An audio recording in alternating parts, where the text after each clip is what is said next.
Nega 10 yoshdan keyin kech? Bu sababga, bu savolga javob beraman. Faqat video ancha uzunroq bo'ladi. Vaqtinglar bo'lsa aytaman.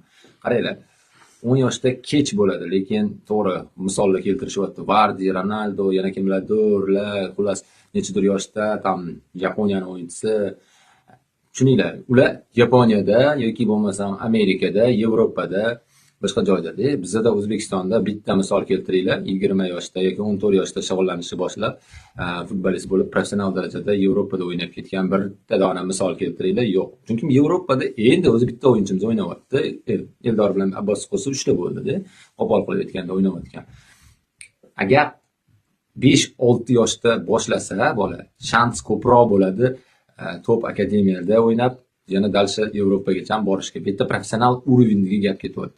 Ko'pchilik o'ylayaptiki, 16 yoshda boshlasa futbolist bo'lishi mumkin, lekin u uchun juda ko'p sabablar, milliontadan bitta ular. Bu yerda aytilyaptiki, professional futbolist bo'lish uchun 5-6 yoshda boshlash kerak. Hozir raqobat juda kuchli.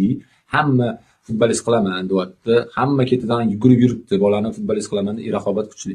Sizlar bilasizlarmi, bir yilda Toshkentning o'zida 10 ta akademiyadan, kamida akademiyani bir yilda 20 tadan bola bitirganda ham, har bitta akademiyada 10 ta akademiya, 200 ta bola bitiradi akademiyani. O'shandan bitta yoki ikkitasini yoki 3 tasini olib qolishadi akademiyada dublga yoki bo'lmasam Vishshi ligaga yoki bo'lmasam ikkinchi ligasiga, birinchi ligadagi komandasiga. Qolganini qo'liga shunday dokumentini berishadi, o'zing komanda qidir deyishadi, tushunasizmi? Ana o'sha naqa bo'lib sizni qo'lingizga dokumentingizni berib yubormaslik uchun 5 yosh, 6 yoshda boshlasangiz, fundament kuchli bo'lsa, raqobatbardosh, u 6 yoshda boshlagan bola zaminda ham o'ynab chiqadi, zashtada ham, napadeniyada ham opit ko'p bo'ladi. Hali tushkunlikdan chiqadi, sortirovka bo'ladi, filtrdan, sitadan o'tgandek bola bo'ladi. Hamma narsaga bardosh beradigan kuchli shaxs bo'lib tayyorlanadi.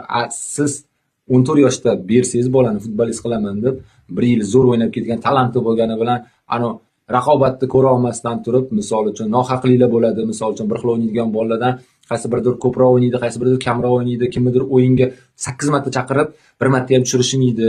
O'shunaqa narsalarga 6 yosh, 5 yoshdan boshlagan bola tayyor bo'lib boradi, tushunasizlarmi?